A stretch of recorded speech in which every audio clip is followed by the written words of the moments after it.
According to the World Health Organization, which estimated that about 29 million Nigerians live with one form of disabilities or the other, findings indicate that persons with disabilities lack access to basic services, faces all forms of discrimination. It is against this backdrop that Cedar Seed Foundation, in collaboration with UNDP, brought together stakeholders to create awareness on inclusiveness in electoral processes for persons with disabilities in Nigeria. Murtala Mohammed Dalhat, Desk Officer, Civil Society Organization in INEC Kaduna, said it is imperative to sensitize persons with disabilities on Clause 54 of the 2022 Electoral Bill.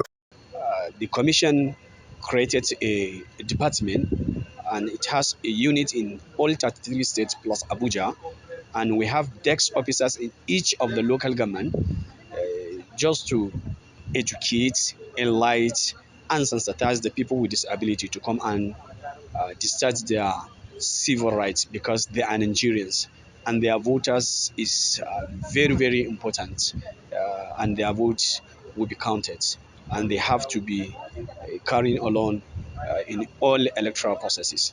So INEC provide a brand for the people with visual issues on the election day, which they will use it to vote who they want and to vote their choice. People with disability can now have someone accompanying them into the polling booth to cast their vote. So to have a manual like this that provides information to citizens, to critical stakeholders on the need to have people with disability participate in the electoral process and how to ensure their participation, what is expected of voters on election day, I think is a very resourceful material that will be very critical in ensuring the full participation of people with disability, of youth and women in the electoral process. The aim of this project is to ensure inclusivity of persons with disabilities in the electoral process. And also we want to sensitize persons with disabilities on voting. We want them to have confidence to come out to vote and also contest for political positions in Nigeria. Participants at the event expressed confidence and optimism that as persons with disabilities, they can now be a part of the electoral processes without fear of being molested.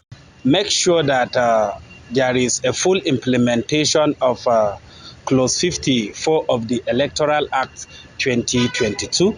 That's why we are having the stakeholders engagement forum to engage stakeholders who are key players, who are lawmakers, law implementers, to fast track the full implementation of that very clause. Clause 54 of the Electoral Act makes special provisions for persons with disabilities. I feel that if we continue having programs like this, especially concerning the forthcoming election, it will go a long way in helping them to know their rights and helping them to know what and what to do before the 2023 elections. But if you ask me again, I'll tell you that programs like this should be coming up, not necessarily from CSF, but from other NGOs, okay?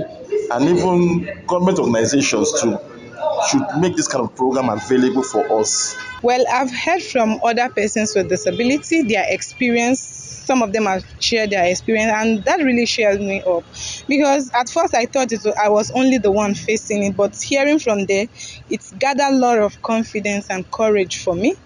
Now, the INEC official that was here gave us an insight yesterday, how they've been able to train their members on how to deal with persons with disability, and that has also built my confidence. The theme of the forum is Project Disabilities Inclusion on Electoral Processes. In Abuja, Musa Ibrahim Dikko, Liberty News.